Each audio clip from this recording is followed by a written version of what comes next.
Salamat sa kapangyarihan ng mahiwagang hangin.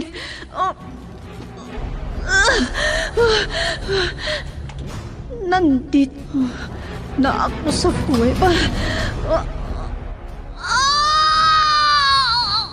Aray ko! Manganganak na ako!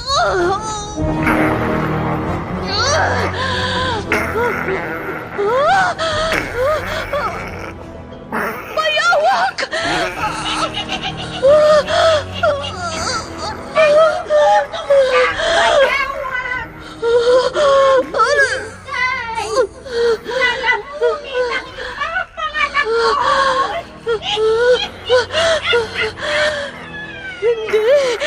Hindi ko ipahihintulot.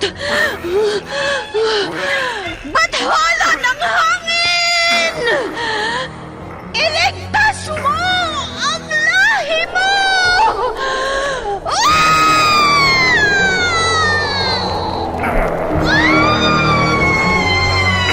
Bakit hindi mo sinakmal ang sanggol?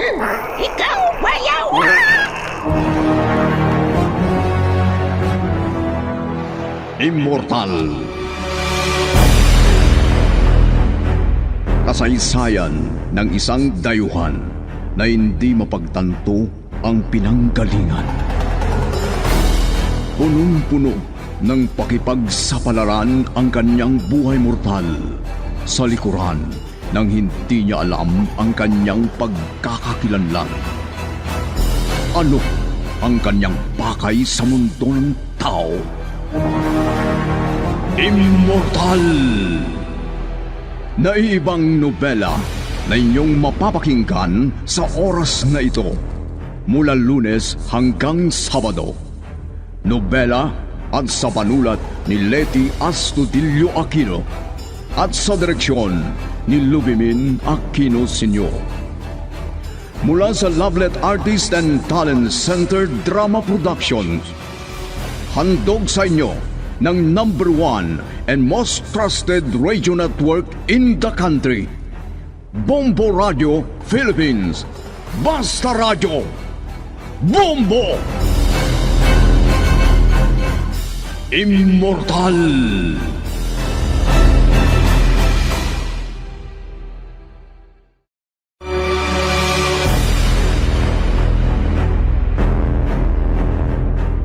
Ang nakaraan, nakarating na sina Artemio Artemis sa lihim na laboratory sa Kalawakan. Parang walang anuman kay Rihanna o Riani na ang pangalan niya. Naglaho pa sa isipan niya ang tungkol kay Amar na ampon nito. Samantala, nagtataka at napapaisip si Marlon kung bakit hindi na nila mahintay na darating si Artemio o Artemis. Ganon pa man, nasanay na ito na aalis at hindi sinasabi kung saan pupunta at darating na lang bigla. Napuna din ni Dalyap na parang walang tao sa bahay ni Riani. Sa mga oras na yon, may napabalitang buwaya na nahuli ng mga autoridad na inamok ng tao. Naging laman ng balita ang nangyaring yan at naalala ni Ador ang nangyari sa kanya kung saan may nakapulupot na ahas sa manibela ng kotse na minamaneho niya. At ngayon, narito ang karugtong ng nobelang pinamagatang Immortal!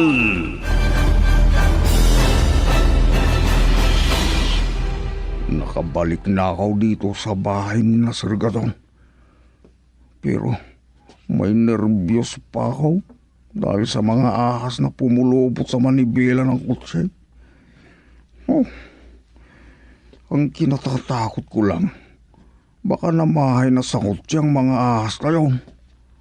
Nako, patay.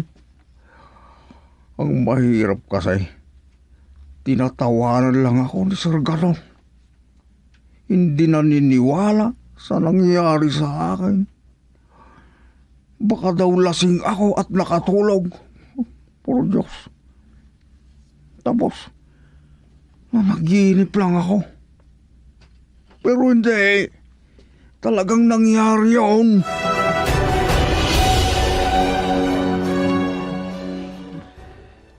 Maghapon na hindi ko nakita si Sir Artemio. Saan kaya siya pumunta? Ito ang mahirap ngayon. Hindi pinapaalam kung saan siya pupunta. Ay, lagi na lang akong nanguhula. Ay, bahala na. Darating din yun. Darating kung gusto niya. Kung hindi, di ko dapat problemahin yung mga yan. Sir Marlon, bakit kayo walang tao sa bahay ni na Riani? Paano mo nasabi, Dahlia? Walang ilaw kagabi pa. Napansin ko rin yan. Dati-rati, magdamag ang ilaw nila sa labas. Yan nga ang dahilan kung bakit ko nasabi na walang tao sa kanila. At lagi kong nakikita si Riani sa rooftop ng bahay. Pero, nasaan na sila? Baka nagbakasyon. Wala akong alam na bakasyonan nila. Uuwian. Parehas naman kaming nawalan ng pamilya. Umahal sa buhay, sir. Ano, Dahlia? Opo, parehas lang kaming walang uwian sa aming lugar. Baka naman may pinuntahan lang silang mag-ina. Sayang, gusto ko pa naman na makita ang bahay ni Riani. Di pumunta ka. Mag-doorbell ka sa may gate nila para malaman mo kung talagang walang tao doon. Sir, nababagot kasi ako. Wala akong ginagawa. Ayaw mo pa yan? Hindi ka nahihirapan kahit malaki ang bahay. Hindi ka gaanong napapagod. Sir, naninibago lang po kasi ako. Hindi tulad ng pinanggalingan kong amo. Halos wala akong pahinga at oras na kakain. Kaya maswerte akong tulad ng sinabi niyo, sir. Dahlia, sanayin mo na ang ganitong kagaan at kaluwag. Lalo na kay Sir Artemio. Mabait siya. Wala kang problema sa kanya.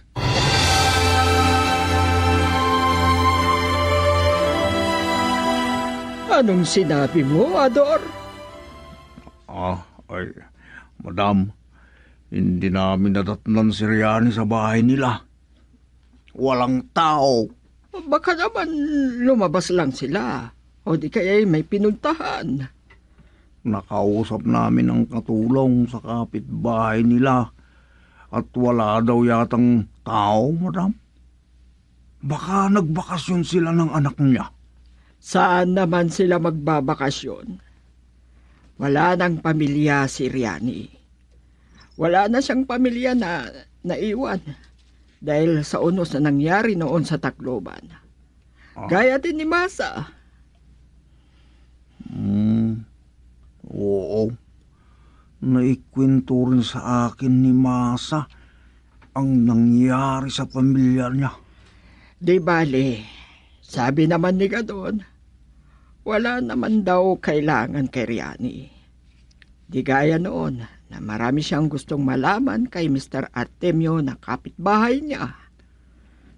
Madam, ano kaya ang resulta ng pag-uusap nila ni Sir Gadon at Mr. Artemio?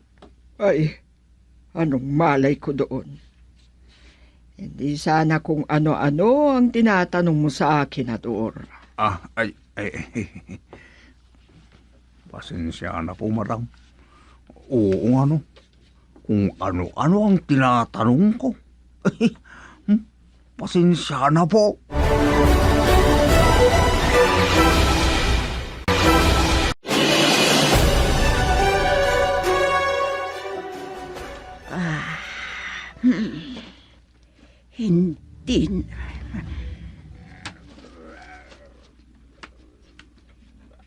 Hindi nakabalik ang ibang inuutusan kong ahas. Anong nangyari sa kanila? Kailangan yata nalilipat kami ng pagtaguan ni Buhaya Komando. Kailangang matagpuan ko na ang hinahanap namin.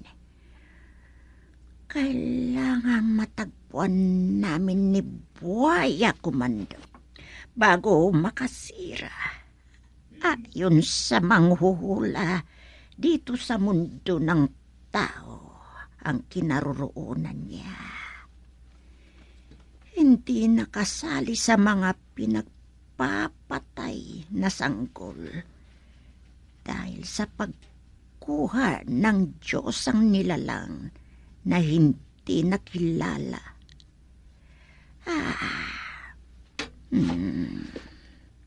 Baka yun ang magiging mortal na kalaban namin.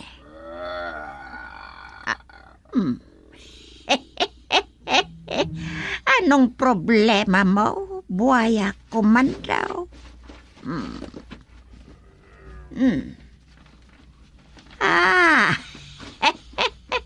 Nagugutom ka na naman, ha? Ay, nagugutom ka pala. Ay, kung ganon, baba na tayo dito. Pupunta tayo sa kabahayan. Pero, hintayin nating gumabi para sa dilim.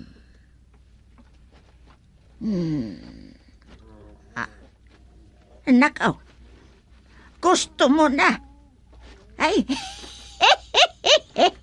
hindi ka na makapaghintay. Ay, maliwanag pa. Delikado pag nakita ng mga tao.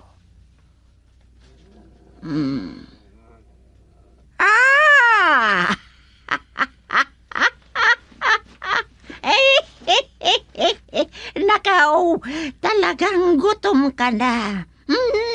Sige, kung ganoon, mamasyal tayo. Baka sakaling may matsambahan tayo. Sige, maghanap tayo ng makakain mo. Sige na.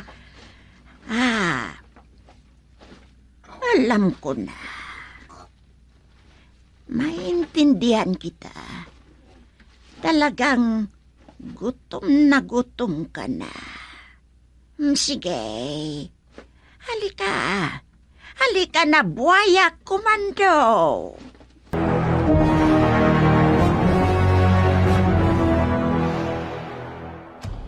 Talagang wala, Sir Artemio. Di pa naman sinasagot ang tawag ko. Di ko alam kung saan nagpunta. Wala akong alam na pinuntahan niya. Saan kaya siya nagpunta? Tawagan ko nga. Sir Marlon? Ano ba kasi ang negosyo ni Sir Artemio? Wala siyang negosyo. Ganun ba, sir? Pero sobrang yaman ni Sir Artemio. Nakapagtataka po, sir. Dahlia, huwag mo nang problemahin yan. Ang masasabi ko lang, huwag kung ano-ano ang tinatanong mo. Lalo tigit sa lahat, ang tungkol kay Sir Artemio. Maliwanag ba? Opo, sir. Sorry po. Ang dapat mong kasi kasuhin, yung mga gagawin mo at trabaho mo. Ay, sayang. Hindi ko naidaan sa karawas ang sasakyan ni Sir Gadong. Wala sana akong trabaho. Kakapagod. Kailangan naman na makaruwas ito. Magagalit kung makita niyang kaunti ang Nalilisa. Wala pa naman siya. Pagod na ako. Mamaya ako na pagpatuloy ang pagkarwas. Mag-cellphone muna ako. Cellphone. Makapaghintay ang karwas na yan. Ito. Buksan ko ang message ko. Ang messenger ko. Baka may chat ang chatmate ko na dalaga.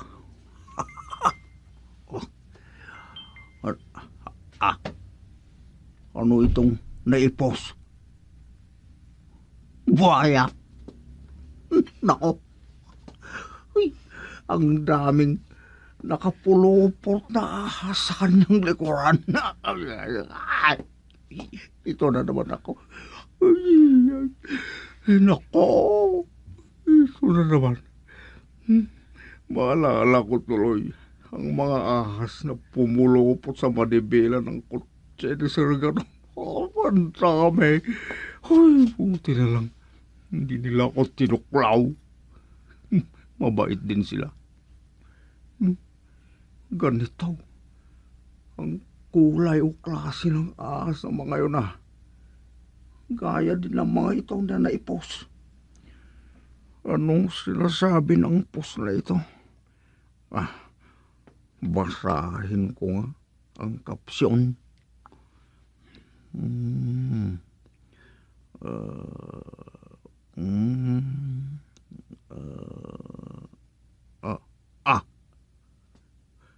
Ang buhaya lumunok ng tao.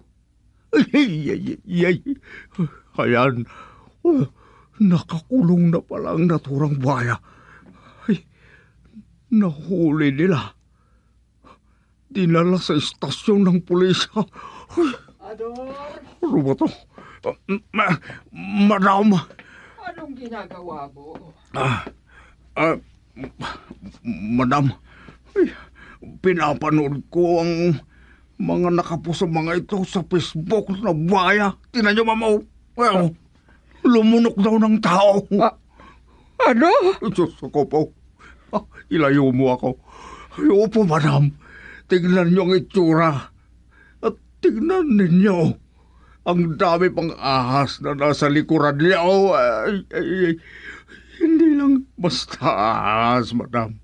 Ay, malalaki pa.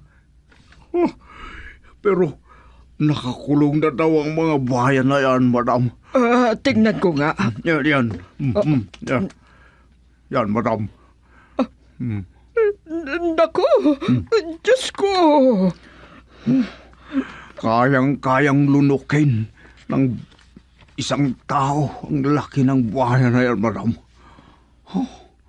Kung ako pa kaya napayat, parang walang anuman sa kanya. At matagal na niyang ikakabusog ang taong nalunok niya, ma'am. Ay, Diyos namin na maunawain. Bakit, Ador? Bakit? Gusto mong lunukin ka ng buhaya na yan, ha? Naku, hindi, madam. Si Marvin na lang, madam. Huwag ako. Dito pala sa syudad, nahuli ang naturang buhaya, madam. Basahin niyo. Isang nagtitinda ng balot ang linunok ng naturang buhaya. Ay, kawawa naman ang tao. Ang pamilya na ang kawawa, madam. Lalo na kung siya lang ang naghahanap buhay para sa pamilya niya. Ay, nakakatakot naman yan. Nako, kahit dito sa syudad, may buhaya.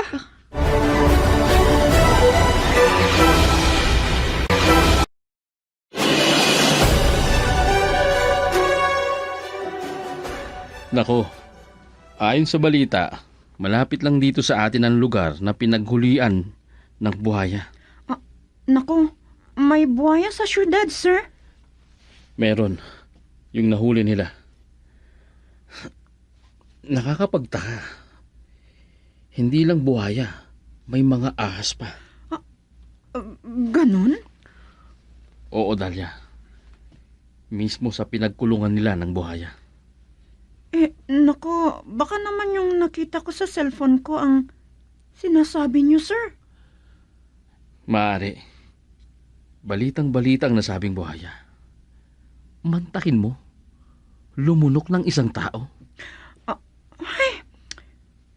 Patayin na lang sana nila para hindi na makapagbiktima pa.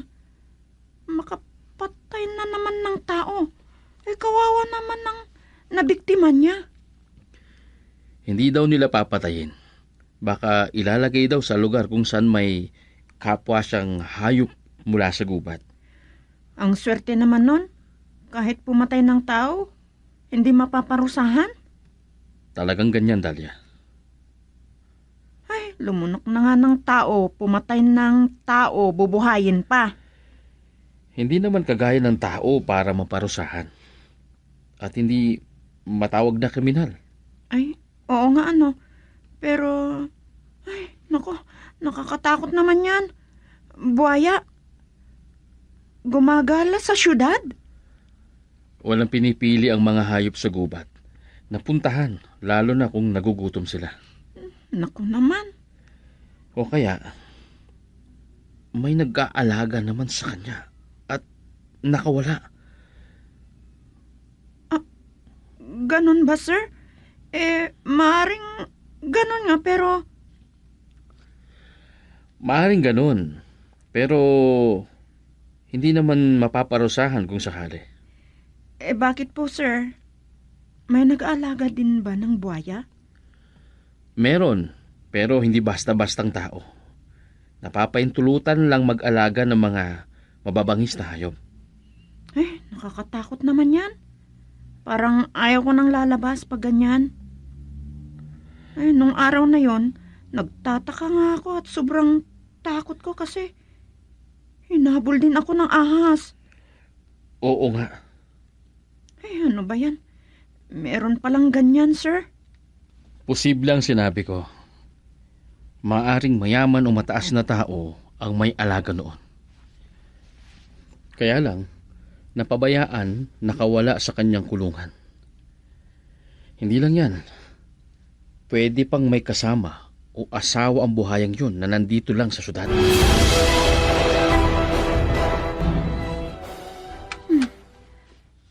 Kanina pa ako nagdodoorbell. Pero walang nagbubukas. Talagang wala yatang tao sa kanilang bahay. Wala naman akong alam na kamag-anak nila. Saan kaya sila nagpuntang mag-iina? At tanghali na ulit, pero wala pa sila? Bakit kaya? Di man lang nasabi sa akin kung saan sila pupunta.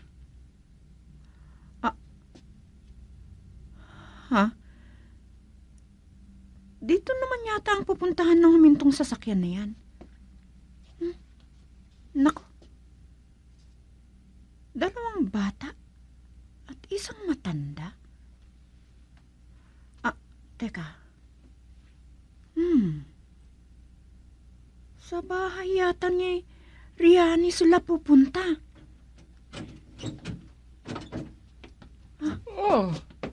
Dito naman yata sa bahay ni Riani. O Riani pala ang pupuntahan mo, anak.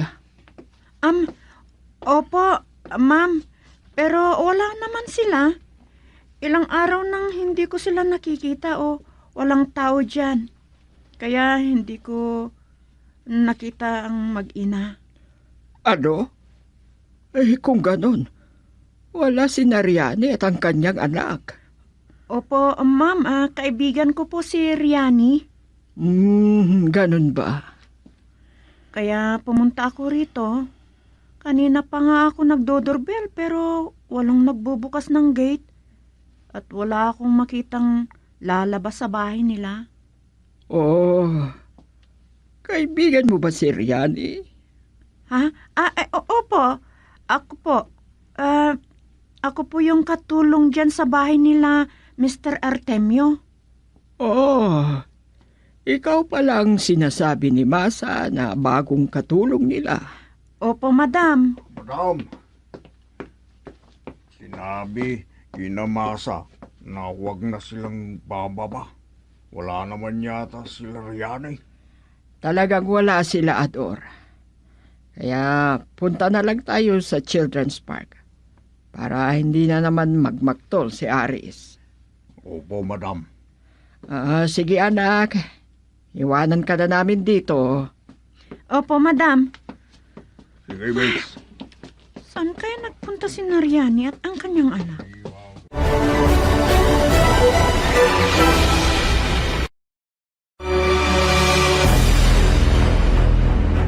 Ano pa ang mga susunod na mangyayari sa bagong nobela na aming pinamagatang Immortal? Nobela at sa panulat ni Leti Astudillo Aquino at sa direksyon ni Luvimin Aquino Sr. Mula sa Lovelet Artist and Talent Center Drama Productions, inihandog sa inyo ng #1 and most trusted radio network in the country, Bombo Radio Philippines. Basta Radio Bombo!